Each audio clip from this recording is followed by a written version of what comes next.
पैंत सानू बड़े तरीके नाल समझा रहे है। देखियो किते ऐस जगत विच रज भज ना जाओ।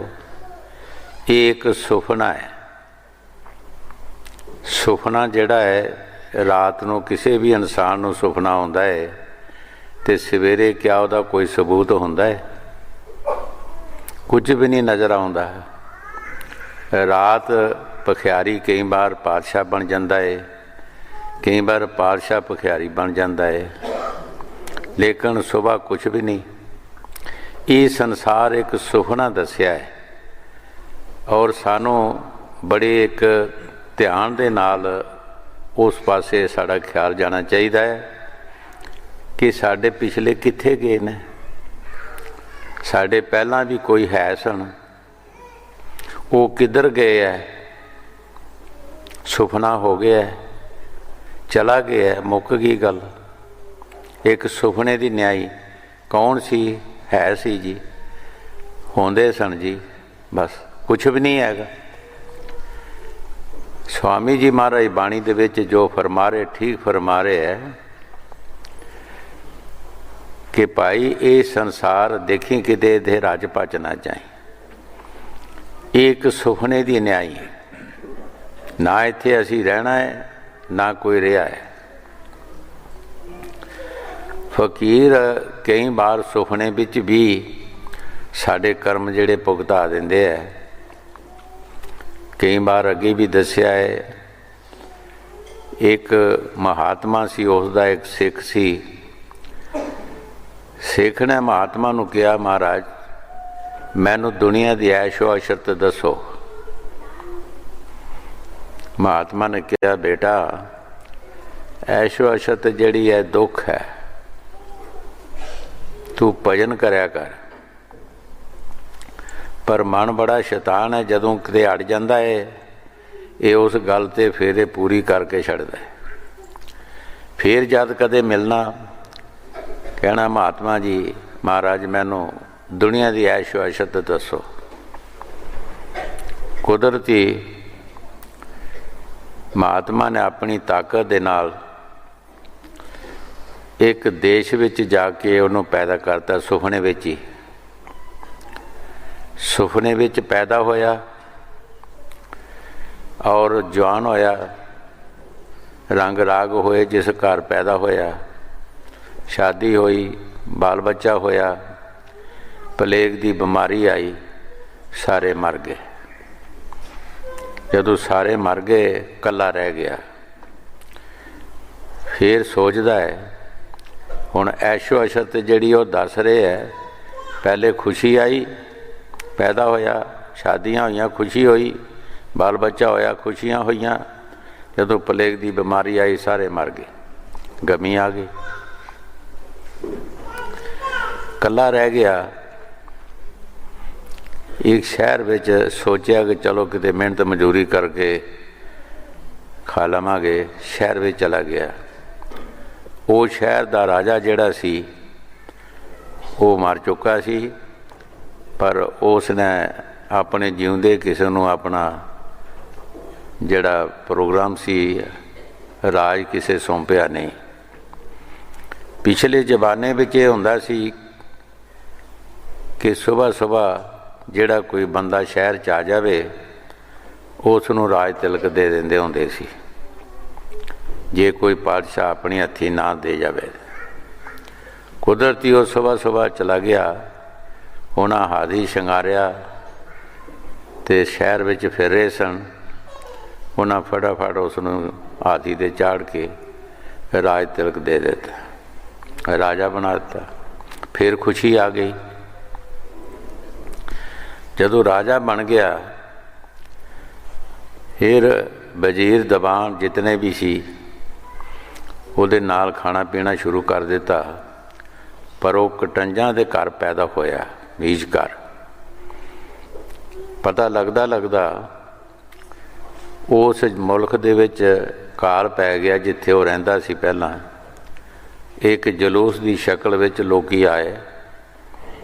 उसने उपरों मकान दे देखिया तो वह गुआढ़ी सी जिहड़ा वो नज़र पै गया। उसने बथेरा अख का इशारा किया कि मेरा नां ना लई, पर गल चलती चलती चल पई। वजीर दीवान ते होर राणियां तक पहुँच गई कि एक टंज है। पंडित नूं पुछया कि असी इहदे नाल खांदे पींदे सी, चलते फिरदे सन, सानू ये बड़ा पाप लगा है, किस तरह साडा पाप जिहड़ा जाएगा। उसने कहा कि मेरा जोशी कहता है कि तुसी एक चिखा बना के सारे जल जाओ, मर जाओ उहदे विच। जिस वक्त वो सारे मर गए, उसने किसी नूं पुछया भी क्यों मरिया है। उन्होंने कहा पातशाह तुहाडे वास्ते। तो पातशाह कहता फिर मैं भी मर जाना इन्हां वास्ते। उन्हें भी उहदे छाल मारी मर गया। जिसले मर गया उधरों अख खुल गई, सोचदा कि ये की बनया, ये की होया मेरे नाल। घरों तुर पिया ट्राई करने वास्ते। जिस पिंड विच पैदा होया उस पिंड च आ गया। जिथे वो रहिंदा सी उत्थे लभदा सी, आंढ गुआढ़ी भी लभदे सन। उन्होंने पुछया कि इत्थे पहलां कौन रहिंदा सी। उन्हें दस्सिया कि फलाना बंदा रहिंदा सी। ते फिर की होया, कहंदे प्लेग की बीमारी आई, उहदा सारा बाल बच्चा मर गया सी। फिर उहदे बाद की होया, वो शहर भी चला गया, शहर का राजा बन गया। शहर विच फिर चला गया कि इत्थे जिहड़ा राजा ही वो किस तरह होया, की होया।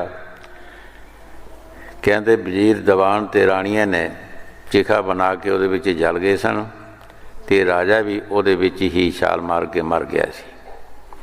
जाने पूरी ट्राई होंदी गई, सारे देखिया सुखने दे विच जो कुछ होया। फिर जदों उन्हां दा मुरशद मिलिया, फिर कहन लगा महात्मा जी मैनू दुनिया की ऐशो अशरत दसो। तो महात्मा ने कहा बेटा कोई कसर रहिंदी है जे कोई कसर रहिंदी है, तू सब कुछ देख लिया है, दुनिया का राग रंग भी देख लिया है और दुख भी देख लिया है। फिर तैनू सुख भी मिल गया, राजा बन गया, राजे के बाद फिर दुख आ गया।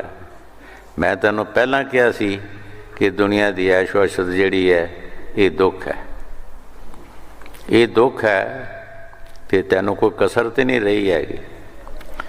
इस वास्ते जिहड़े संत महापुरख कोई टाइम ऐसा आ जाता है, वो सुपने विच भी साढ़े कर्म जिहड़े भुगता देंदे है। इस वास्ते गुरु साहब जी फरमा रहे हैं कि ये संसार जिहड़ा भाई एक ये सुपना है। असी याद करिए कि साढ़े पिछले बजुर्ग किधर गए है, किहड़े पासे गए है, कित्थे गए है। कदी कोई नां लैंदा ते हाँ जी है सन, सुपना हो गया। इस वास्ते सानू इस दुनिया विच एक मनुष्य जन्म विच आके सानू अपना काम कर लेना चाहिए है।